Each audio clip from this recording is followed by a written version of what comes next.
యేసుక్రీస్తు శ్రేష్టమైన ఉన్నతమైన నామంలో అందరికీ వందనాలండి. దేవాతి దేవుని మహాకృపను బట్టి ప్రతి ఒక్కరికి నా ప్రత్యేకమైన వందనాలు తెలియజేస్తూ ఉన్నాను. అదేవిధంగా ఈ వాక్యాన్ని అనేక మందికి షేర్ చేయమని అడుగుచున్నాను. దేవాది దేవుడు ఈ దినాన్న మనతో మాట్లాడుచున్న అంశం ఏమిటంటే, ఓ యవనస్తుడా, మరణంకు సమీపంగా ఉన్నావా, జాగ్రత్త అనే అంశం ద్వారా ఆయన ఈ దినాన్న మనతో మాట్లాడుచున్నారు. అయితే ఇర్మియా గ్రంథము 9వ అధ్యాయము 21వ వచనము ఇక్కడ చూసినట్లయితే, రాజమార్గంలో యవనులు లేకుండాను వారిని నాశనము చేయుటకై మరణము మన కిటికీలెక్కి కూర్చున్నది, మన నగరంలో ప్రవేశించుచున్నది. దేవుడు ఈ పరిశుద్ధ వాక్యము దీవించునుగాక. ఆమేన్. ప్రార్థన.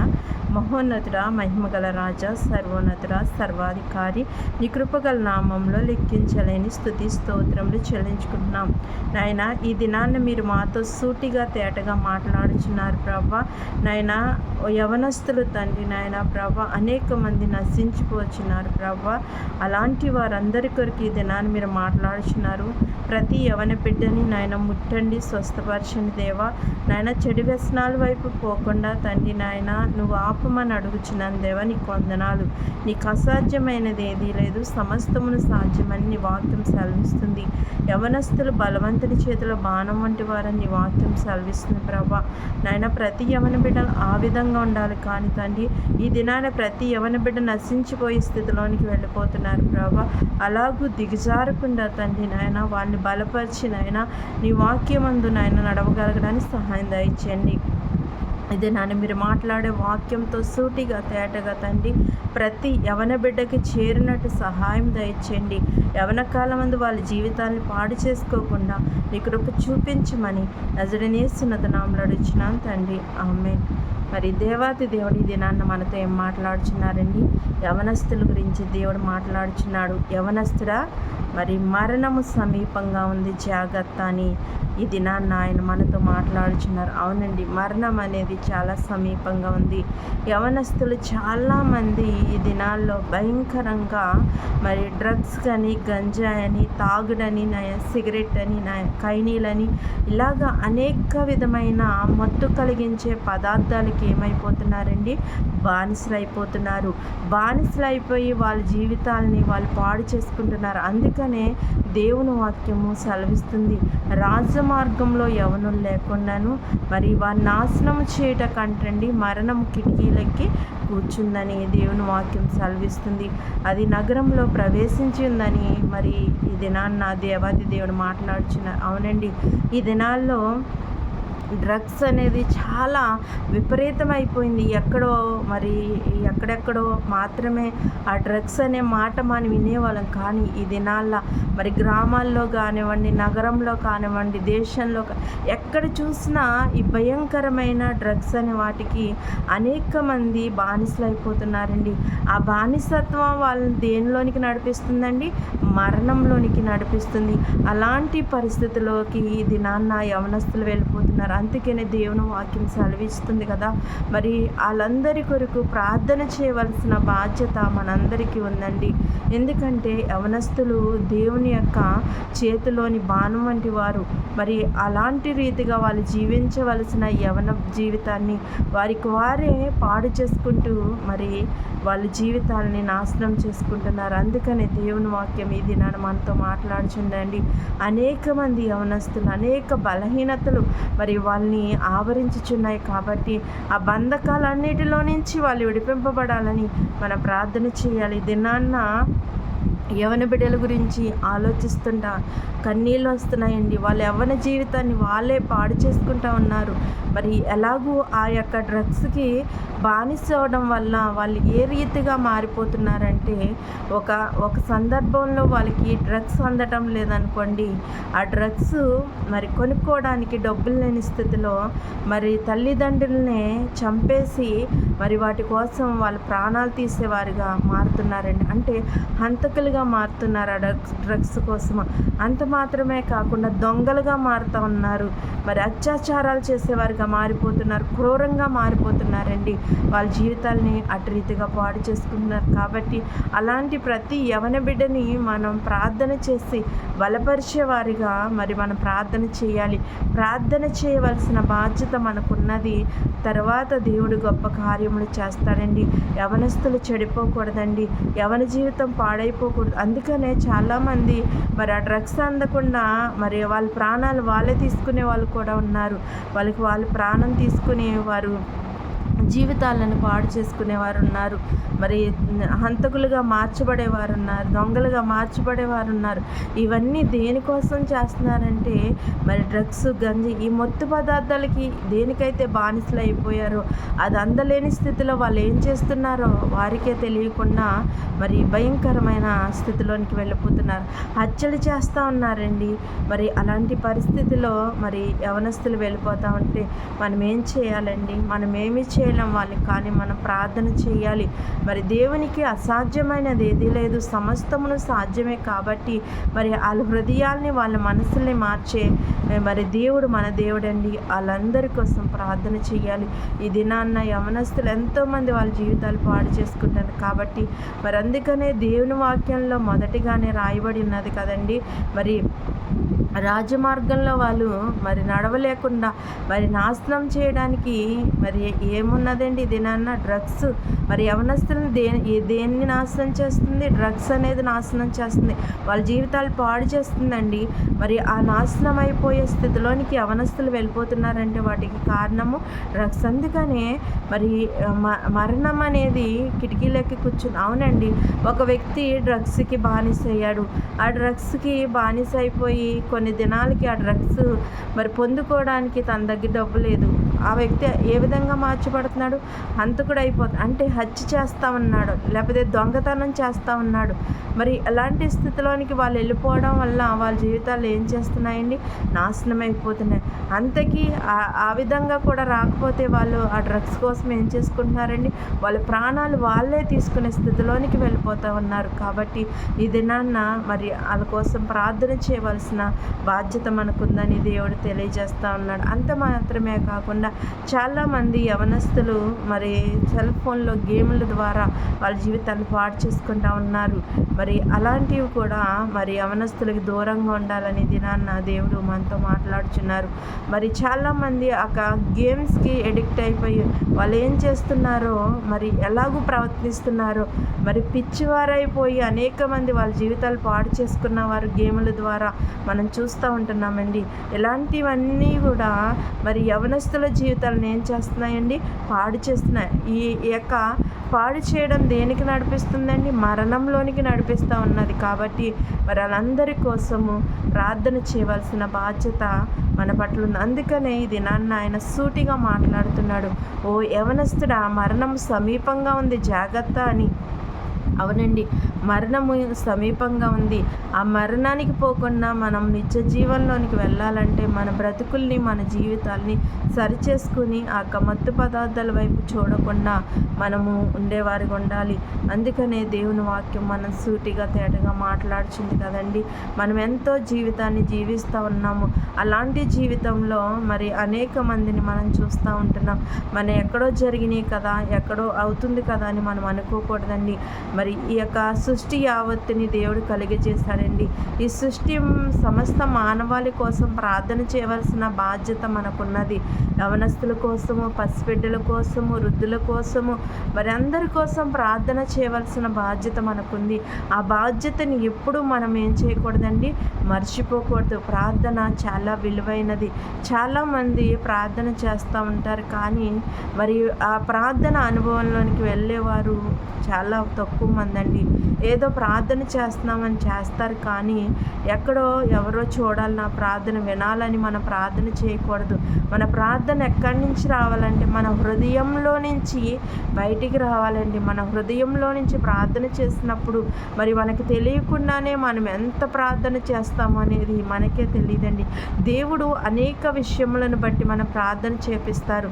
మరి ఒక్క విషయమే కాదండి, సృష్టి యావత్తు కొరకు ప్రార్థన చేయవలసిన బాధ్యత మనకుందని దేవుడు మనకి తెలియజేస్తూ ఉన్నారు. యేసుక్రీస్తు ప్రభువారు మనందరి కోసము తన విలువైన ప్రాణాన్ని పెట్టారు. ఎందుకండి? మనం శాపం నుంచి, పాపం నుంచి విడిపింపబడాలి. మన పాపం నుంచి మనకి విడుదల కావాలనే కదండి. మరి ఈ దినాన్న రక్షింపబడవలసిన ప్రతి యవన బిడ్డ మరి ఈ యొక్క భయంకరమైన డ్రగ్స్కి, మత్తు పదార్థాలకు బానిసలయ్యి వాళ్ళ జీవితాలు వాళ్ళు పాడు చేసుకుంటే దేవుడు ఎంత కన్నీరు విడుస్తాడు. ఎప్పుడైనా ఆలోచించారండి? మన కోసము దేవుడు కన్నీరు విడుస్తాడండి. మనం ఆయన కన్నీరుకి మనం కారణముగా ఉంటున్నామేమో ఒకసారి ఆలోచించండి. మన కోసం ఆయన కన్నీరు పెట్టుకుంటారు. ఎందుకంటే మనం ఆయన బిడ్డలం కదండి. మరి బిడ్డలు కష్టపడతా ఉంటే, ఇబ్బందుల్లో ఉంటే, సమస్యల్లో ఉంటే తండ్రి కన్నీరు విడుస్తారు కదండి. అలానే మన కన్న తండ్రి ఎవరండి? యేసుక్రీస్తు ప్రభు. ఆయన మనందరి కోసం ఏం చేస్తారు? తన కన్నీళ్లు పెడతారండి. కన్నీరుతో ఆయన మన కోసం ఎదురు చూస్తూ ఉంటారు. అలాంటి యేసు వైపు చూడకుండా ఈ లోకం వైపు చూసి, ఈ లోక వ్యసనాల వైపు చూసి మన బ్రతుకులను, మన జీవితాన్ని మనం పాడు చేసుకునేవారు ఉన్నామేమో ఒకసారి ఆలోచించి యవన బిడ్డ, నీ జీవితం పాడవకుండా నువ్వు జీవించాలని దేవుడు ఈ దినాన్న నీతో మాట్లాడుచున్నాడు. మరి నీ యొక్క జీవితాన్ని ఇప్పటికైనా మార్చుకుని, నువ్వు ఒకవేళ వేటికి బానిస అయిపోయి జీవిస్తున్నావో ఆ బానిసత్వం నుంచి నువ్వు విడుదల పొంది మరి క్రీస్తు వైపు తిరిగి ఆయన యందు రక్షింపబడతావా అని ఆయన ఈ దినాన్న నేను ప్రశ్నిస్తూ ఉన్నారు. మరి అలాంటి ప్రశ్న ఆయన అడుగుచుండగా నీ సమాధానం ఏమైందో ఒకసారి ఆలోచించు యవనస్తుడా. ఎందుకంటే యవన దశలో నువ్వు బలమైన సాధనంగా దేవుని కాడి మొయ్యవలసిన స్థితిలో నువ్వు ఉండాలి. కానీ యవన దశలో నువ్వు దేనికి బానిసైపోతున్నావు? దేని వైపు పరిగెడుతున్నావు? నీ జీవితం ఎటువైపు వెళ్ళిపోతుందో ఆలోచించావా? మరి ఒకసారి నీ జీవితాన్ని నాశనం కాకుండా మరి నీ జీవితాన్ని నీవే సరి చేసుకోమని ఆయన ఈ దినాన్ని నీతో మాట్లాడుచున్నారు. నీ జీవితాన్ని సరి చేసుకుంటావా? నీ బ్రతుకును సరి చేసుకుంటావా? ఇంకను మరి మత్తు పదార్థాల వైపే తిరుగుతూ మరి నీ కుటుంబానికి అవమానం కలిగిస్తూ మరి నిన్ను కన్న తల్లిదండ్రులు అవమానపరిచేవారుగా నువ్వు ఉన్నావు. ఒకసారి ఆలోచించి మరి ఒక బిడ్డ మరి సరిగ్గా ఉండి దేవుని యందు భయభక్తులు కలిగి తన నడతను సరిచేసుకుని ఒక మంచి మార్గంలో నడిచినప్పుడు మరి ఆ యొక్క వ్యక్తి గురించి మంచిగా చదువుకొని ఒక ఉన్నతమైన స్థితిలో ఆ వ్యక్తి ఉన్నప్పుడు దేవుడు ఏం చేస్తాడండి? మరి నా కుమారుడు ఎంత మంచి వ్యక్తి అని మరి దేవుని యందు సాక్ష్యం పొందుకుని, అంత మాత్రమే కాకుండా మన కన్న తల్లిదండ్రులు ఎంత గొప్పగా మన గురించి చెప్పుకుంటారు. ఫలానా మరి వ్యక్తి కుమారుడి అబ్బాయి మరి ఎంత వినయాన్ని కలిగి ఉన్నాడో, విధేయతను కలిగి ఉన్నాడో, ఎంత మంచి వ్యక్తో, ప్రార్థనా జీవితం కలిగిన వ్యక్తి అని మన గురించి గొప్పగా చెప్పుకుంటారండి. మరి మన తల్లిదండ్రులకి మనం మంచి పేరు తెచ్చేవారుగా, మన కన్నా యేసుక్రీస్తు వారికి మనం మంచి పేరు తెచ్చేవారుగా మనం జీవిస్తున్నామా? మనము లేకపోతే మన ఇష్టానుసారంగా జీవిస్తూ మన నచ్చిన బ్రతుకుని బ్రతికేవారుగా ఉన్నామా? మరి ఇది నాన్న ఒకసారి ఆలోచించి యవనస్తులా నీ జీవితాన్ని మార్చుకొని, నీ బ్రతుకును మార్చుకొని మరి ఆయన ఈ దినాన్న మనతో మాట్లాడుచున్నారు. అందుకనే రాజమార్గంలో యవనస్తులు లేకుండాను మరి నాశనం అనేది మరి ఏమై ఉన్నదని నాశనం చేయడానికి మరణం ఏం చేస్తుందండి? కిటికీలెక్కి కూర్చుందని దేవుని వాక్యం సెలవిస్తుంది. ఆ మరణము ఎలాగో తీసుకొస్తుంది? నాశనం ఏ విధంగా రాబోతుంది? యవనస్తుల్ని పాపంలో పడేస్తుందండి. అంత డ్రగ్స్లోకి పడేస్తుంది. మత్తు పదార్థాల వైపు వాళ్ళని త్రిప్పి మరి త్రాగుడికి మరి ఇలాంటి వాటన్నిటికి బానిస చేసి వాళ్ళ జీవితాలని నాశనం చేస్తుంది. జీవగ్రంథంలో రాసిన ఏది నిరర్ధకం కాదండి. మరి దేవుని వాక్యము ఇది నన్ను నెరవేర్చబడుతుంది. మరి ఆ విధంగా ఉన్న వారి కోసము ప్రార్థన చేయమని దేవుని వాక్యం సెలవిస్తుంది. మీ బిడ్డలకి రోదన విద్యను నేర్పించండి అని మరి దేవుని వాక్యం మాట్లాడుతుంది. మరి దినాన్న మన బిడ్డలకి ఏం నేర్పిస్తున్నాం? ఏదో దేవుని సన్నిధానికి వెళ్తున్నాం వస్తున్నాం అన్న జీవితమే కానీ నిజంగా దేవుని కలిగి యథార్థతగా జీవించే మనిషి ఒక్కరు కూడా లేరండి. నిజమైన భక్తి జీవితం ఎవరికీ లేదు. ఈ దినాన్న భక్తి జీవితం అంటే ఏమైపోయిందంటే మనని మనం ప్రదర్శించుకునేవారుగా మనం ఉంటా ఉన్నాం. అంటే దేవుని సన్నిధానంలో నేను గొప్పగా వాక్యం చెప్పగలను, లేకపోతే గొప్పగా ప్రార్థన చేయగలను, నా వల్లనే ఈ యొక్క సంఘము అభివృద్ధి పొందింది, నా వల్లనే ఈ సంఘము ఈ మందిరం కట్టబడింది, నా వల్లనే ఇదంతా జరిగిందని మరి వాళ్ళు ఏం చేసుకుంటున్నారండి, వారు మంచి పేరుని తెచ్చుకోవడానికి సంపాదించుకుంటున్నారు. నిజంగా దేవుని పరిచర్య చేయాలంటే నిజంగా యథార్థత కలిగి, నమ్మకాన్ని కలిగి మనం దేవుని పరిచర్య చేస్తే మనకి ఏం కలుగుతాయండి? అవమానాలు, నిందలు అనేకమైన వచ్చి మన మీద పడితే వాటన్నిటినీ కూడా మనం సహించుకోవాలి. అంతేకాని మరి మనం ఏదో చేసి మంచి పేరు తెచ్చుకోవాలి, నలుగురు చూడాలని మనం ఎప్పటికీ దేన్ని చేయకూడదండి. నలుగురు మనల్ని గొప్పగా చెప్పుకోవాలని మనం ఎప్పుడు ఆశించకూడదు. ఎందుకంటే దేవుని వాక్యము మనం ఉన్నట్టుగా ప్రకటించాలి. దేవుని వాక్యం మనకి ఏం తెలియజేస్తుందో అది మాత్రమే చేయాలి. మరి మన అంతరంగం ఎరిగిన దేవుడు, మన ప్రార్థన వినే దేవుడు. మనం ఏదైనా నమ్మకాన్ని కలిగి చెయ్యాలి. 10 మందికి తెలియాలని మనం దేనిని చేయకూడదు. అందుకని ఈ దినాన్న ఆయన సూటిగా తేటగా మాట్లాడుచున్నాడు. మన పేరు సంపాదించుకోవడానికి ఈ దినాన్న పరిచర్య చాలా అనేక మంది పరిచర్య చేస్తూ ఉన్నారు. కానీ ఆ పరిచర్యలో 1% కూడా నీతి నిజాయితీ కలిగిన పరిచర్య లేదండి. మరి దేవుని వాక్యము మరి ప్రకటిస్తున్నారు, కానీ దేవుని పరిచర్యను అడ్డం పెట్టుకొని డబ్బు సంపాదించుకుంటున్నారండి. మరి దేవుని నామానికి అవమానం ఎవరి ద్వారా కలుగుతుందంటే క్రైస్తవుల ద్వారానే అవమానం కలుగుతుంది. అందుకనే మనం వాక్యం చెప్పినా ఏది చేసినా కూడా మనం జాగ్రత్తగా మరి ఆలోచించి చేయాలి. గొప్ప గొప్ప ప్రసంగికుల్ని మనం చూస్తూ ఉంటున్నాం.